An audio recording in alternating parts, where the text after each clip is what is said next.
Assalamualaikum warahmatullahi wabarakatuh. Halo semuanya, perkenalkan nama saya Cinta Cantika Putri, selaku perwakilan dari kelompok 4. Pada kesempatan ini, kami akan menyampaikan dan menganalisis materi tentang pergaulan bebas. Baik, selanjutnya saya akan memperkenalkan anggota kelompok yang terlibat dalam penyusunan dan penyampaian materi ini.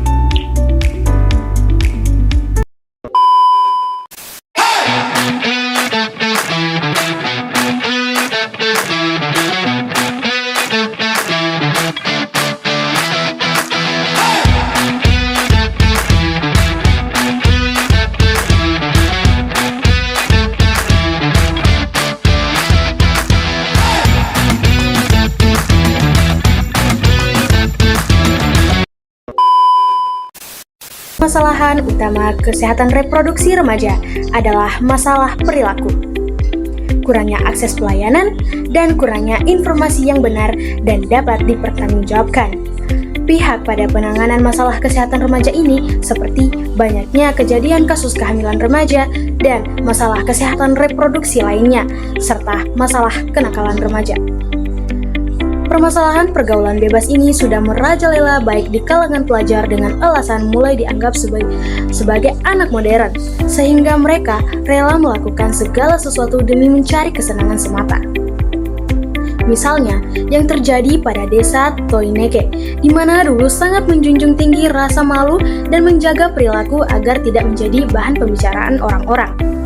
Namun, kini hal yang dianggap fatal ini menjadi hal yang biasa dipertontonkan.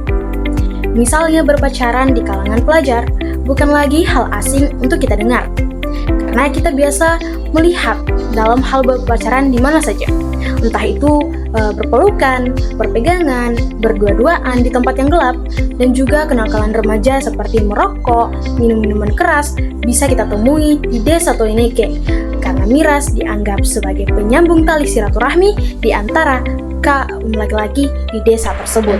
Nah, selanjutnya ada penyebab masalah, yang mana judul jurnalnya yaitu Fenomena Pergaulan Bebas di Kalangan Remaja. Nama penulisnya yaitu Salsabila Awalia dan kawan-kawan. Nah, isi dalam jurnal ini yang dibahas adalah tentang remaja yang terjerumus ke dalam lingkup pergaulan bebas, yang mana tentu saja memiliki faktor-faktor penyebab. Adapun faktor penyebabnya ialah satu, karena pergeseran budaya, yang mana perubahan budaya membawa dampak besar terhadap gaya pergaulan remaja, termasuk meningkatnya seks bebas. Nah, budaya luar yang masuk membuat banyak remaja meninggalkan nilai-nilai lokal seperti rasa malu dan sikap menjaga diri. Aturan adat yang dulu dihormati kini dianggap sangat kuno, sehingga mereka lebih bebas bergaul tanpa peduli terhadap norma yang berlaku secara turun-temurun. Nah, yang kedua ada faktor dari orang tua, yang mana kurangnya perhatian dan peran orang tua dalam mendidik anak menjadi salah satu penyebab utama maraknya pergaulan bebas di kalangan remaja. Nah, anak-anak yang tidak mendapat kasih sayang atau bimbingan, terutama dari orang tua yang sibuk atau tidak hadir, cenderung lebih sering mencari perhatian di luar, yang kadang berujung pada perilaku menyimpang, seperti tawuran, seks bebas, dan narkoba. Nah, banyak dari mereka juga tumbuh tanpa panutan dalam rumah, bahkan ada yang diasuh oleh nenek karena kondisi keluarga yang sulit. Selain itu, kurangnya keterlibatan guru dalam menanamkan nilai moral juga sangat memperburuk situasi. Padahal, guru dan pendidik memegang peran penting dalam membentuk moral, karakter, dan budaya siswa agar mereka tidak terjerumus kepada hal-hal yang merusak masa depan. Nah, yang ketiga, ada faktor dari teman sebaya, yang mana remaja cenderung lebih banyak menghabiskan waktu di luar rumah bersama teman sebayanya, yang mana lingkungan pertemanan ini secara tidak langsung memengaruhi sikap, minat, serta cara bicara hingga gaya berpakaian mereka. Nah, pengaruh teman ini seringkali lebih kuat dibanding keluarga. Misalnya, jika teman-temannya memakai pakaian yang tidak pantas atau mencoba merokok dan minum alkohol. Nah, pelajar cenderung ikut-ikutan dan agar bisa diterima dalam kelompok tersebut tanpa mempertimbangkan dampaknya. Yang keempat, ada faktor dari sosial media. Nah, sosial media kini menjadi bagian penting bagi anak muda. Namun, akses mudah ke berbagai aplikasi dan situs membuat mereka bisa melihat konten yang sangat-sangat tidak pantas, seperti pornografi. Nah, tanpa pengawasan yang tepat, hal ini bisa berdampak buruk kepada para remaja. Sayangnya, banyak yang menyalahgunakan media sosial yang seharusnya menjadi sarana positif hanya untuk menjadi hal-hal negatif. Ini tentu merugikan mereka dan membuat peran sosial media tidak berjalan sesuai tujuan. Yang pertama, dampak terhadap prestasi dan keberlangsungan pendidikan. Salah satu dampak yang sangat dirasakan oleh peserta didik yang terlibat dalam pergaulan bebas adalah menurunnya kualitas pendidikan mereka. Keterlibatan dalam perilaku menyimpang seperti begadang, menghabiskan waktu di tempat hiburan malam, atau kecanduan media sosial menyebabkan peserta didik kehilangan fokus dan motivasi belajar.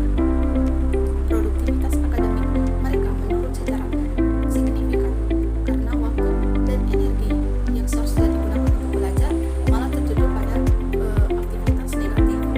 Lebih jauh lagi, kasus kehamilan yang tidak direncanakan karena pergaulan bebas seringkali memaksa peserta didik perempuan untuk putus sekolah di tengah jalan, sehingga menutup peluang mereka dalam meraih pendidikan yang lebih tinggi dan masa depan yang lebih baik. Yang kedua, dampak terhadap kesehatan fisik. Pergaulan bebas membawa resiko kesehatan yang sangat serius bagi peserta didik. Aktivitas seksual bebas di usia dini meningkatkan resiko tertular penyakit menular seksual, termasuk HIV dan AIDS yang dapat mengancam jiwa jika tidak segera ditangani. Data yang dikutip dalam jurnal ini menunjukkan bahwa sebanyak 14.000 anak berusia 15 tahun telah menjadi pengidap HIV, dengan tren kasus yang terus meningkat pada kelompok usia 15 sampai 19 tahun. Selain itu, kehamilan yang tidak direncanakan pada usia sekolah menimbulkan konsekuensi kesehatan jangka panjang yang dapat mengubah arah kehidupan peserta didik secara permanen. Penggunaan narkoba dan alkohol juga merusak kondisi fisik dan kesehatan otak yang sedang dalam masa perkembangan optimal. Poin F, solusi yang diberikan dalam mencegah pergaulan bebas di kalangan remaja adalah tantangan yang kompleks yang memerlukan pendekatan holistik yang melibatkan berbagai pihak termasuk pemerintah, keluarga, sekolah, masyarakat, dan individu itu sendiri. Berikut ini adalah beberapa solusi untuk mengatasi pergaulan bebas. Yang pertama, yaitu pendidikan seks yang komprehensif. Pendidikan seks yang diberikan di sekolah mencakup informasi yang akurat dan jelas tentang autonomi reproduksi, kontrasepsi, serta resiko yang terkait dengan pergaulan bebas. Pendidikan ini harus dilakukan secara terbuka dan mendukung sehingga remaja merasa nyaman dalam bertanya dan mendiskusikan topik-topik tersebut. Yang kedua, yaitu peran orang tua. Penting juga untuk meningkatkan peran orang tua dalam membimbing anak-anak mereka. Orang tua harus membuka komunikasi yang terbuka dengan anak remaja mereka tentang seksualitas dan pergaulan yang sehat. Mereka harus memberikan pemahaman tentang nilai-nilai moral dan konsekuensi dari tindakan pergaulan bebas. Yang ketiga, keluarga. Keluarga juga harus menciptakan lingkungan yang aman di mana remaja merasa didukung dan memiliki tempat untuk berbicara tentang pengalaman dan pernyataan mereka. Keempat, perlu ditingkatkan kesadaran masyarakat tentang pentingnya pencegahan pergaulan bebas. Program sosial dan kampanye publik dapat digunakan untuk mengubah persepsi masyarakat tentang pergaulan bebas dan mempromosikan norma-norma sosial yang mendukung perilaku yang sehat. Keterlibatan komunitas dalam mendukung remaja dan memberikan alternatif positif juga merupakan langkah penting dalam mengatasi pergaulan bebas. Kelima, pemerintah. Pemerintah juga memiliki peran penting dalam menyediakan layanan kesehatan reproduksi yang terjangkau dan mudah diakses oleh remaja. Ini mencakup akses dan informasi tentang kontrasepsi, pemeriksaan kesehatan, masa dan internet untuk melindungi remaja dari paparan yang tidak sesuai. Penting untuk menciptakan lingkungan yang mendukung remaja dalam membuat keputusan yang sehat. Ini mencakup menciptakan kesempatan untuk aktivitas positif, pengembangan keterampilan sosial, dan mendukung perkembangan emosional mereka. Dengan menciptakan lingkungan yang aman dan mendukung, remaja akan lebih mungkin untuk menghindari perilaku pergaulan bebas yang berisiko dan menjalani kehidupan yang lebih sehat secara fisik dan emosional. Peran guru BK dan guru mapel. Yang pertama itu ada deteksi dini dan pemantauan perilaku siswa. Nah, guru mapel berperan sebagai mata dan telinga pertama di dalam kelas karena berinteraksi langsung dengan siswa setiap hari selama proses belajar mengajar. Nah, jika guru mapel mendapati perubahan perilaku yang tidak biasa pada siswa seperti sering melamun, mengantuk karena kecanduan tontonan gadget, atau menunjukkan sikap agresif, mereka wajib mencatat dan melaporkannya. Nah, data awal ini kemudian diserahkan kepada guru BK yang memiliki keahlian psikologis melakukan pendekatan personal menganalisis akar masalah, serta memberikan konseling mendalam agar siswa tidak terjerumus lebih jauh dalam pergaulan yang salah.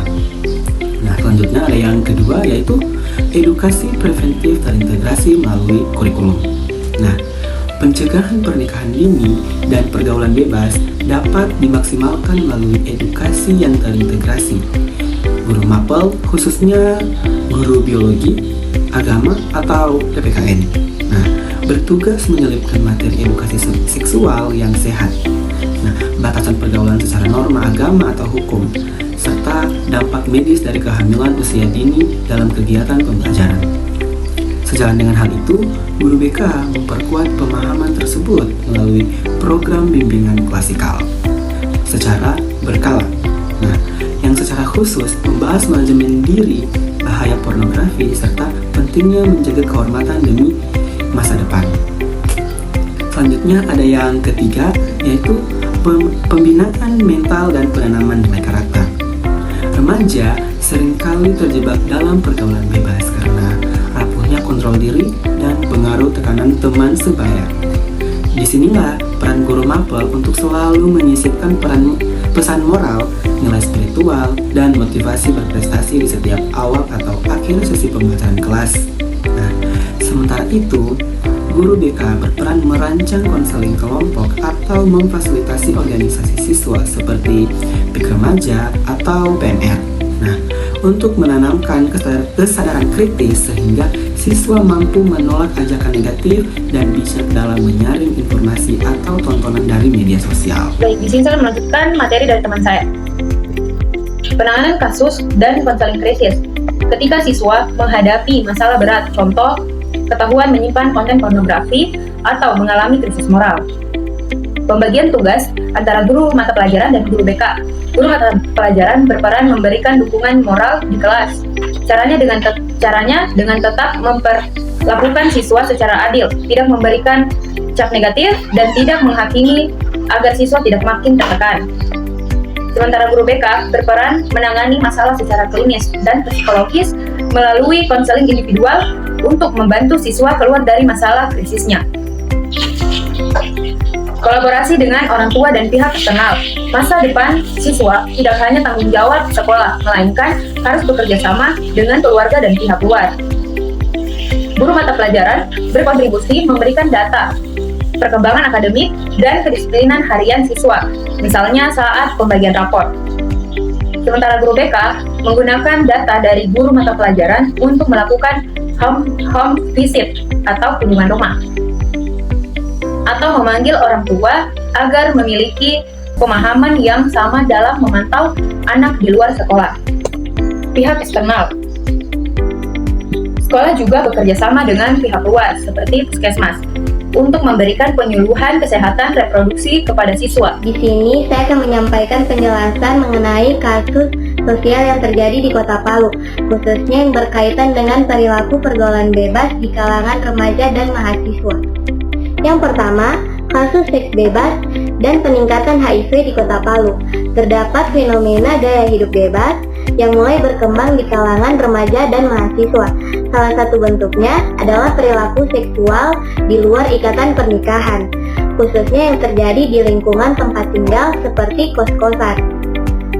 Perilaku tersebut berdampak pada meningkatnya risiko penularan penyakit HIV. Berdasarkan data yang ada, sebagian besar kasus HIV di Sulawesi Tengah ditemukan pada kelompok usia yang produktif, yaitu sekitaran 20 hingga 49 tahun, termasuk di dalam mahasiswa dan remaja. Hal ini menjadi perhatian serius karena berkaitan langsung dengan kesehatan dan keberlangsungan generasi muda. Yang kedua, kekerasan seksual dalam lingkungan pertemanan. Selain itu, pergaulan bebas juga bisa menimbulkan dampak lain, yaitu kekerasan seksual di lingkungan pertemanan. Kondisi tersebut menunjukkan bahwa lemahnya kontrol diri serta pengaruh lingkungan pergaulan dan berujung pada tindakan yang melanggar hukum dan merugikan pihak lain. Pesan moral dan penutup. Pergaulan merupakan bagian penting dalam proses perkembangan remaja, namun harus dijalani dengan penuh tanggung jawab dan kesadaran terhadap norma sosial, moral, serta agama. Remaja perlu memiliki kemampuan untuk memilih lingkungan pertemanan yang positif, mengendalikan diri dari pengaruh negatif, dan memanfaatkan teknologi secara bijak. Dukungan keluarga, sekolah, dan masyarakat juga sangat diperlukan agar remaja dapat tumbuh menjadi pribadi yang berkarakter, berprestasi, serta mampu mengambil keputusan yang tepat demi masa depan yang lebih baik. Adapun penutup dari kelompok kami, berdasarkan hasil analisis beberapa jurnal, dapat disimpulkan bahwa pergaulan bebas merupakan permasalahan sosial yang dapat memberikan dampak negatif terhadap pendidikan, kesehatan fisik, kesehatan mental, serta kehidupan sosial remaja. Faktor penyebabnya berasal dari berbagai aspek, seperti kurangnya pengawasan orang tua, pengaruh teman sebaya, pergeseran budaya, dan penggunaan media sosial yang tidak terkendali sama sekali.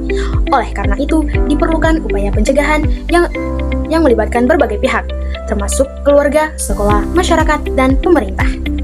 Melalui pendidikan, pembinaan karakter, serta penguatan nilai-nilai moral, diharapkan remaja mampu menghindari perilaku yang berisiko dan mengembangkan potensi diri secara optimal untuk mencapai masa depan yang lebih baik.